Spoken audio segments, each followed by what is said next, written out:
La peste negra fue una de las pandemias más devastadoras de la historia de la humanidad, y su paso por Europa en el siglo XIV dejó una huella imborrable en la memoria colectiva del continente. Entre los años 1347 y 1353, esta enfermedad, causada por la bacteria Yersinia pestis y transmitida principalmente por pulgas que vivían en las ratas negras, arrasó pueblos enteros, destruyó economías, alteró el orden social y marcó el fin de una era en la Europa medieval. Su llegada no fue repentina. Se gestó lentamente, viajando a través de las rutas comerciales que conectaban Asia, el Medio Oriente y Europa. Los barcos mercantes, especialmente aquellos que partían desde puertos en el Mar Negro como Cafa, llevaron consigo no solo especias y seda, sino también la muerte que acechaba en los cuerpos de las ratas infestadas. El primer golpe registrado en Europa tuvo lugar en 1347, cuando barcos genoveses llegaron al puerto de Mesina, en Sicilia, cargados con marineros enfermos. Estos hombres presentaban síntomas extraños, fiebres altas, dolor insoportable y extrañas hinchazones negras en axilas, ingles y cuello, conocidas como bubones. En cuestión de días, la enfermedad se propagó entre los habitantes del puerto, y pronto se extendió a otras ciudades costeras. Desde Sicilia, la peste avanzó como una ola imparable hacia el sur de Italia, Francia y la península ibérica, y posteriormente hacia el norte, alcanzando Inglaterra, Alemania, Escandinavia y finalmente Rusia. Su velocidad de propagación sorprendió a los cronistas de la época, que no podían explicar cómo en tan poco tiempo regiones enteras quedaban sumidas en el horror. Los síntomas de la peste negra variaban según su forma. La más común, la peste bubónica, se manifestaba con inflamación de ganglios linfáticos, fiebre, escalofríos, dolores musculares y un estado de debilidad extrema. Los bubones, de color negro violáceo, daban el nombre popular a la enfermedad. Sin embargo, había variantes aún más letales: la peste septicémica, que atacaba la sangre y provocaba hemorragias internas, y la peste neumónica, que afectaba los pulmones y se transmitía de persona a persona por el aire, matando en cuestión de días, a veces incluso horas. En todas sus formas, el pronóstico era casi siempre fatal. En algunas regiones, la mortalidad alcanzó el 60 o incluso el 80% de la población. Las ciudades medievales, con sus calles estrechas, sistemas de alcantarillado precarios y acumulación de basura, eran el escenario perfecto para que la peste se propagara. La falta de conocimientos médicos y la dependencia de teorías como la de los miasmas, vapores venenosos que supuestamente flotaban en el aire, llevó a medidas ineficaces e incluso crueles. Muchos creían que la peste era un castigo divino por los pecados de la humanidad, lo que provocó oleadas de penitentes que recorrían las ciudades flagelándose públicamente para pedir el perdón de Dios. Otros buscaron culpables humanos. Minorías como los judíos fueron injustamente acusadas de envenenar pozos y sufrieron terribles persecuciones y masacres en varios puntos de Europa. Las consecuencias demográficas fueron catastróficas. Se estima que entre 25 y 50 millones de personas murieron en Europa en apenas 6 años, lo que representaba entre un tercio y la mitad de la población total del continente. Algunas aldeas quedaron completamente abandonadas y vastas extensiones de tierras cultivadas se convirtieron en páramos. La escasez de mano de obra provocó un colapso en la producción agrícola y artesanal, lo que llevó a un aumento de los salarios para los pocos trabajadores sobrevivientes, un fenómeno que cambió profundamente la estructura feudal. El poder de la nobleza terrateniente se debilitó y comenzaron a surgir nuevas formas de organización social y económica. La peste negra también tuvo un profundo impacto en la cultura y la religión. La omnipresencia de la muerte inspiró un arte marcado por lo macabro, con pinturas, esculturas y obras literarias que mostraban esqueletos, cadáveres y escenas de juicio final. Surgió el motivo de la danza macabra, una representación alegórica en la que la muerte, personificada como un esqueleto, conducía a personas de todas las clases sociales hacia su destino inevitable. A nivel espiritual, muchos perdieron la fe en la Iglesia católica, que había demostrado ser incapaz de ofrecer una solución o protección contra la peste.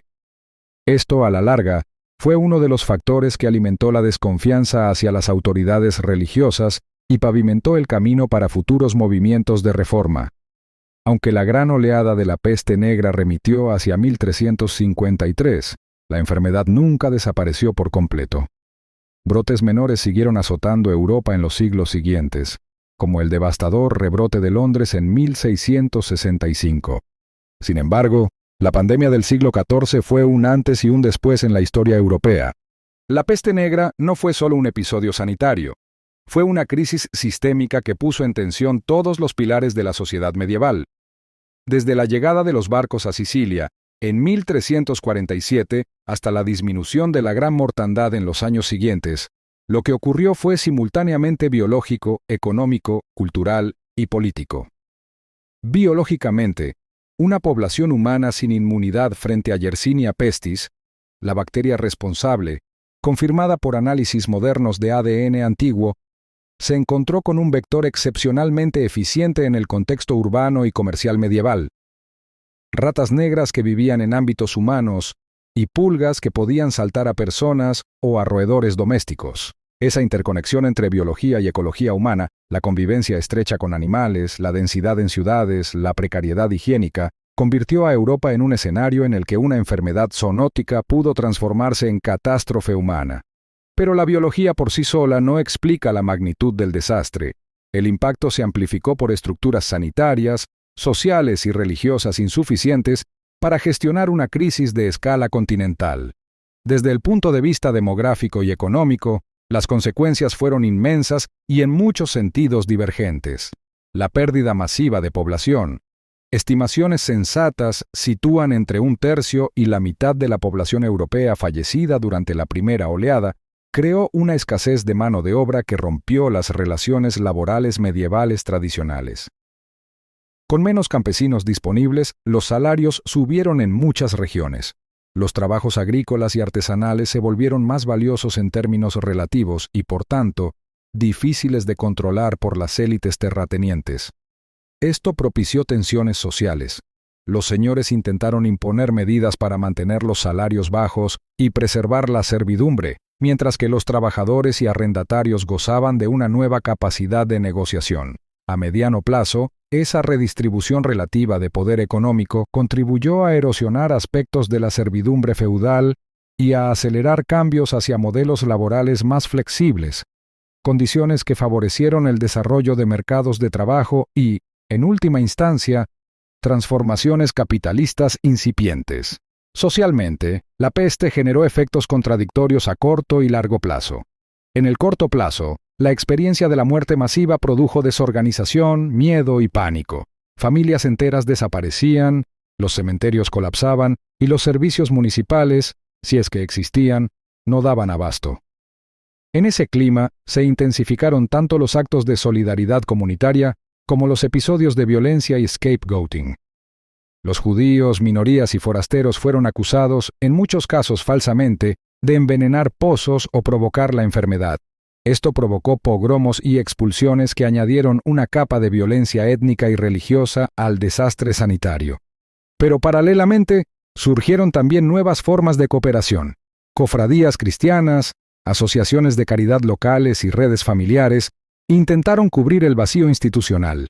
A medio y largo plazo, la experiencia generó una insistente conciencia de vulnerabilidad colectiva que permeó costumbres, rituales funerarios, e incluso la arquitectura de los espacios urbanos y rurales. Culturalmente, la peste negra dejó una impronta profunda e inmediata en el imaginario europeo.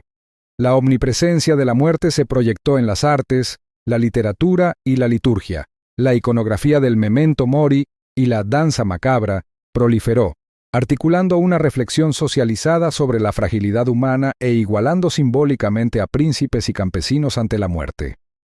Pinturas, sermones y textos literarios de la época no solo describieron el horror, sino que también funcionaron como mecanismos de procesamiento colectivo del trauma.